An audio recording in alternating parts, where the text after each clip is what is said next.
Hello hi friends, welcome to Purnima Kannada blog channel. ಇವತ್ತು ನಾನು ನಿಮಗೆ ಸಿಂಪಲ್ಲಾಗಿ ಬೆಂಡೆಕಾಯಿ ಹುಳಿ ಮಾಡೋದು ಹೇಗೆ ಅಂತ ಅಂದ್ಬಿಟ್ಟು ತೋರಿಸ್ಕೊಡ್ತಾ ಇದ್ದೀನಿ. ಆಮೇಲೆ ಎಲ್ಲರಿಗೂ ಗೊತ್ತಿರುತ್ತೆ, ಬಟ್ ನಮ್ಮಂಥ ಕೆಲವರು ಇವಾಗ ಬಿಗಿನರ್ಸು ಟ್ರೈ ಮಾಡ್ತಿರ್ತಾರಲ್ವ, ಅವ್ರಿಗೆ ತುಂಬ ಸಿಂಪಲ್ಲಾಗಿ ಈಸಿಯಾಗಿ ಮಾಡೋ ರೆಸಿಪಿ ಇದು. ನಾನು ಬಂದುಬಿಟ್ಟು ಮೊದಲು ಬೆಂಡೆಕಾಯಿನ ಚೆನ್ನಾಗಿ ವಾಶ್ ಮಾಡಿ ಒಂದು ಕಾಟನ್ ಬಟ್ಟೆಯಲ್ಲಿ ಚೆನ್ನಾಗಿ ತೇವ ಇಲ್ದಿರೋ ಥರ ಒರೆಸ್ಬಿಟ್ಟು ಇಟ್ಕೋಬೇಕು. ಈಗ ಮಾಡೋದ್ರಿಂದ ಮೊದಲೇ ವಾಶ್ ಮಾಡ್ಕೊಳ್ಳೋದ್ರಿಂದ ನಮಗೆ ಅದು ಲೋಳೆ ಅನ್ನೋದು ತುಂಬ ಕಮ್ಮಿ ಬರುತ್ತೆ. ಕಟ್ ಮಾಡಿ ಒಂದು 5 ನಿಮಿಷ ಬಿಟ್ಟರೆ ಅದರಲ್ಲಿರೋ ನೀರಿಂದು ಗಾಳಿ ಸಮೇತ ಬೇಗ ಕ್ಲಿಯರ್ ಆಗೋಗುತ್ತೆ. ನೋಡಿ, ಹಿಂಗೆ ಸ್ವಲ್ಪ ದೊಡ್ಡದಾಗಿ ನಾನು ಕಟ್ ಮಾಡಿ ಇಟ್ಕೊಂಡಿದ್ದೀನಿ ಒರೆಸಿ. ಇದಾದಮೇಲೆ ಈ ಥರ ನೀಟಾಗಿ ಕಟ್ ಮಾಡ್ಕೊಳ್ಳೋದ್ರಿಂದ ನಿಮಗೆ ಬೇಕಂದರೆ ಚಿಕ್ಕದಾಗೂ ಕಟ್ ಮಾಡ್ಕೋಬೋದು, ಈ ಥರ ದೊಡ್ಡದಾಗೂ ಕಟ್ ಮಾಡ್ಕೋಬೋದು. ಸೊ ಇದಕ್ಕೆ ನೆಕ್ಸ್ಟ್ ಬಂದುಬಿಟ್ಟು ನಾನು ಮಸಾಲೆ ತೋರಿಸ್ತಾ ಇದ್ದೀನಿ. ಟೊಮೊಟೊ, ಈರುಳ್ಳಿ ಮತ್ತು ಕಾಯಿ, ಮೆಣಸಿನ್ಕಾಯಿ, ಚಕ್ಕೆ, ಲವಂಗ, ಸ್ವಲ್ಪ ಜೀರಿಗೆ ತೋರಿಸ್ತಾ ಇರೋದಿಲ್ಲಿ. ಇವಾಗ ನೆಕ್ಸ್ಟ್ ಬಂದು ಒಂದು ಬಾಣಲಿಗೆ 1 ಸ್ಪೂನಷ್ಟು ಆಯಿಲ್ ಹಾಕ್ಬಿಟ್ಟು ನಾವೇನು ಮಸಾಲೆ ಐಟಮ್ಸ್ ತೋರಿಸಿದ್ದೀನಲ್ವ ಅದನ್ನೆಲ್ಲ ಒಂದು ಸ್ವಲ್ಪ ಹೊತ್ತು ಅದ್ರದ್ದು ಹಸಿ ವಾಸನೆ ಹೋಗೋ ಥರ ಚೆನ್ನಾಗಿ ಫ್ರೈ ಮಾಡ್ಕೋಬೇಕು.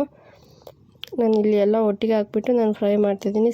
ಸೆಪ್ರೇಟ್ ಅಂತ ಏನಿಲ್ಲ, ಎಲ್ಲ ಚೆನ್ನಾಗಿ ಸ್ವಲ್ಪ ಹಸಿ ವಾಸನೆ ಹೋಗೋ ಥರ ಚೆನ್ನಾಗಿ ಫ್ರೈ ಮಾಡ್ಕೋಬೇಕು. ಈ ಥರ ಫ್ರೈ ಮಾಡ್ಕೊಳ್ಳೋದ್ರಿಂದ ನಮಗೆ ಚೆನ್ನಾಗಿ ಟೇಸ್ಟ್ ಸಿಗುತ್ತೆ. ಅದ್ರದ್ದು ಹಸಿ ವಾಸನೆ ಆಗಿರ್ಬೋದು, ಸಾಂಬಾರಲ್ಲಿ ಆ ಥರ ಏನೂ ಸಿಗಲ್ಲ ನಮಗೆ.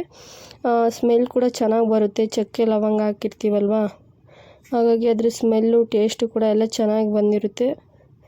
ನೋಡ್ತಾ ಇರ್ಬೋದು ನೀವು. ಸೊ ಇದನ್ನು ನಾನು ಇವಾಗ ಗ್ರೈಂಡರ್ಗೆ ಶಿಫ್ಟ್ ಮಾಡಿಕೊಂಡು ಅದಕ್ಕೆ 1 ಟೇಬಲ್ ಸ್ಪೂನಷ್ಟು ಧನಿಯಾ ಪೌಡರು ಮತ್ತು 1/2 ಸ್ಪೂನಷ್ಟು ಅರಿಶಿನ ಪುಡಿ ಮತ್ತು 1 ಸ್ಪೂನಷ್ಟು ಚಿಲ್ಲಿ ಪೌಡರ್ ನಿಮಗೆ ಎಷ್ಟು ಬೇಕಷ್ಟು ನೋಡಿ ಹಾಕ್ಕೊಳ್ಳಿ. ನಾನು ಇಲ್ಲಿ ನಮ್ಮನೇಲಿ ಸ್ಪೈಸಿ ತಿಂತಾರೆ, ಹಾಗಾಗಿ ಅದನ್ನು ಹಾಕ್ಕೊಂಡು ಚೆನ್ನಾಗಿ ಸ್ವಲ್ಪ ಗ್ರೈಂಡ್ ಮಾಡ್ಕೊಳ್ಳಿ. ಕೊತ್ತಂಬರಿ ಸೊಪ್ಪು ಹಾಕ್ಕೊಂಡು ಮುಂಚೆನೇ ಒಂದು ನಿಂಬೆಹಣ್ಣಿನ ಗಾತ್ರದಷ್ಟು ಹುಣಸೆಹಣ್ಣ ನೆನೆ ಹಾಕಿಟ್ಕೋಬೇಕು. ನಾನು ಆಲ್ರೆಡಿ ಅದು ನೆನೆ ಹಾಕಿದ್ದೀನಿ. ಅದಾದಮೇಲೆ ಬೆಂಡೆಕಾಯಿನ ಚೆನ್ನಾಗಿ ಹುರ್ಕೋಬೇಕು. 1-2 ಸ್ಪೂನ್ ಆಯಿಲ್ ಹಾಕ್ಬಿಟ್ಟು ಕಮ್ಮಿ ಫ್ಲೇಮಲ್ಲಿ ಚೆನ್ನಾಗಿ ಅದ್ರ ಲೋಳೆ ಬಿಟ್ಕೊಳ್ಳೋ ಥರ ಹುರ್ಕೊಂಡಾದ್ಮೇಲೆ ನೆಕ್ಸ್ಟ್ ಬಂದುಬಿಟ್ಟು ನಾನು ಮತ್ತೆ ಅದೇ ಬಾಣಲಿನೇ ವಾಶ್ ಮಾಡಿಕೊಂಡು ಅದಕ್ಕೆ ಎಣ್ಣೆ ಹಾಕ್ಬಿಟ್ಟು ಜೀರಿಗೆ, ಸಾಸಿವೆ, 1 ಸ್ಪೂನಷ್ಟು ಕಡಲೆಬೇಳೆ, 1 ಈರುಳ್ಳಿ ಮತ್ತು ಒಂದು ಸ್ವಲ್ಪ ಕರಿಬೇವು ಹಾಕ್ಬಿಟ್ಟು ಚೆನ್ನಾಗಿ ಅದು ಕಲರ್ ಚೇಂಜ್ ಆಗೋವರೆಗೂ ಸ್ವಲ್ಪ ಉಪ್ಪು ಹಾಕ್ಬಿಟ್ಟು ಚೆನ್ನಾಗಿ ಫ್ರೈ ಮಾಡ್ಕೊಳ್ಳಿ. ಅದು ಬೇಗ ಕಲರ್ ಬರುತ್ತೆ ಮತ್ತು ಟೇಸ್ಟು ಕೂಡ ಚೆನ್ನಾಗಿರುತ್ತೆ ಫ್ರೈಗೆ ಈರುಳ್ಳಿಗೆ ಉಪ್ಪು ಹಾಕೋದ್ರಿಂದ. ಅದಾದಮೇಲೆ ನಾವೇನು ಗ್ರೈಂಡ್ ಮಾಡಿ ಇಟ್ಕೊಂಡಿರ್ತೀವಲ್ವ ಅದು ಮಸಾಲಾನ ಇದಕ್ಕೆ ಹಾಕಿ ಅದು ಹಾಕ್ಬಿಟ್ಟು ಅದು ಸ್ವಲ್ಪ ಫ್ರೈ ಆದಮೇಲೆ ಅದ್ರದ್ದು ಏನು ಇರುತ್ತೆ ಆ ನೀರು ಅದರೊಳಗಡೆ ಹಾಕ್ಬಿಟ್ಟು ನೀರು ಹಾಕಿ ಚೆನ್ನಾಗಿ ಕುದಿಸ್ಕೋಬೇಕು. ಅದು ಒಂದು ಸ್ವಲ್ಪ ಹೊತ್ತು ಹೋದ್ಮೇಲೆ ಅದ್ರದ್ದು ಮಿಕ್ಸಿ ಜಾರ್ಗೆ ಸ್ವಲ್ಪ ವಾಟರ್ ಹಾಕ್ಕೊಂಡು ಅದು ಚೆನ್ನಾಗಿ ಶೇಕ್ ಮಾಡ್ಕೊಬಿಟ್ಟು ಅದ್ರ ನೀರನ್ನ ಇದಕ್ಕೆ ಆ್ಯಡ್ ಮಾಡಿ. ನಾನು ಇವಾಗ ಹಾಗೆ ಮಾಡ್ತಾಯಿರೋದು. 1-2 ಮಿನಿಟ್ಸ್ ಬಿಟ್ಬಿಟ್ಟು ಅದಾದಮೇಲೆ ನೀರು ಹಾಕ್ತಾಯಿದ್ದೀನಿ.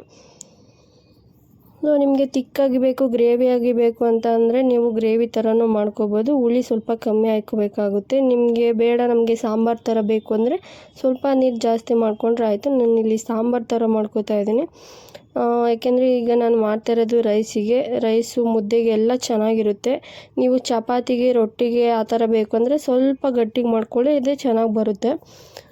ಸೇಮ್ ಮಸಾಲಾನೇ, ನೀವು ಅದಕ್ಕೆ ಬೇರೆ ಮಾಡಬೇಕು ಅಂತ ಏನಿಲ್ಲ. ವಾಟರ್ ಸ್ವಲ್ಪ ಕಮ್ಮಿ ಮಾಡಿಕೊಂಡ್ರೆ ಆಯ್ತು ಅಷ್ಟೇ. ಇವಾಗ ನೋಡಿ ಇದು ಚೆನ್ನಾಗಿ ಆದಮೇಲೆ ಇದಕ್ಕೆ ನಾನಿವಾಗ ನಾವೇನು ಬೆಂಡೆಕಾಯಿ ಕಟ್ ಮಾಡಿ ಇಟ್ಕೊಂಡಿರ್ತೀವಲ್ವ ಅದನ್ನು ಇದಕ್ಕೆ ಹಾಕೋತಾ ಇದ್ದೀನಿ. ನಾನು ಸ್ವಲ್ಪ ಹುಣಸೆಹಣ್ಣು ರಸ ಬಿಡಬೇಕು ಮೊದಲು.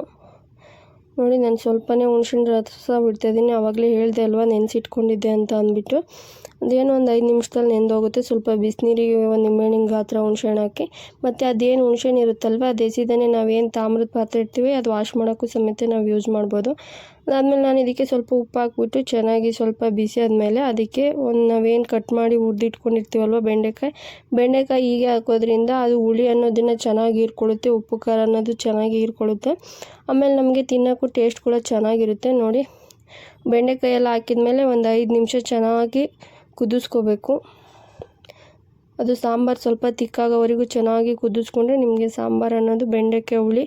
ನಾನಿಲ್ಲಿ ತಮ್ಮನೇಲೆಲ್ಲ 10 ನಿಮಿಷ ಅಂತ ಹಾಕಿದ್ದೀನಿ, ಬಟ್ ನಿಮ್ಗೆ 5 ನಿಮಿಷದಲ್ಲೆಲ್ಲ ಸೂಪರ್ ಟೇಸ್ಟಿಯಾಗಿರೋಂಥ ಬೆಂಡೆಕಾಯಿ ಹುಳಿ ಸೂಪರಾಗಿ ರೆಡಿ ಆಗುತ್ತೆ. ನೀವು ಇದನ್ನು ಬೇಗ ಕ್ವಿಕ್ಕಾಗಿ ಕೂಡ ಮಾಡ್ಬೋದು.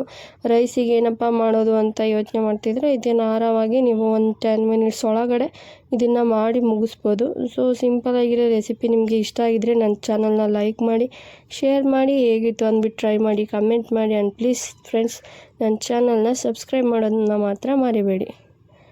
ನೋಡಿ ಇವಾಗೆಲ್ಲ ಆಗಿದೆ. ನಾನು ಇದನ್ನು ಒಂದು ಬೌಲಿಗೆ ಸರ್ವ್ ಮಾಡಿ ತೋರಿಸ್ತೀನಿ. ಅದು ಸ್ವಲ್ಪ ಆಯಿಲ್ ಬಿಟ್ಕೊಳ್ಳೋವರೆಗೂ ಚೆನ್ನಾಗಿ ಕುದಿಸಿ, ಅದೇ ಸಾಂಬಾರು ತಿಕ್ಕಾಗೂ ಕೂಡ ಬರುತ್ತೆ ಮತ್ತು ಆಯಿಲ್ ಬಿಟ್ಕೊಂಡಿರುತ್ತಲ್ವ, ಸಾಂಬಾರು ಟೇಸ್ಟ್ ಕೂಡ ಚೆನ್ನಾಗಿರುತ್ತೆ.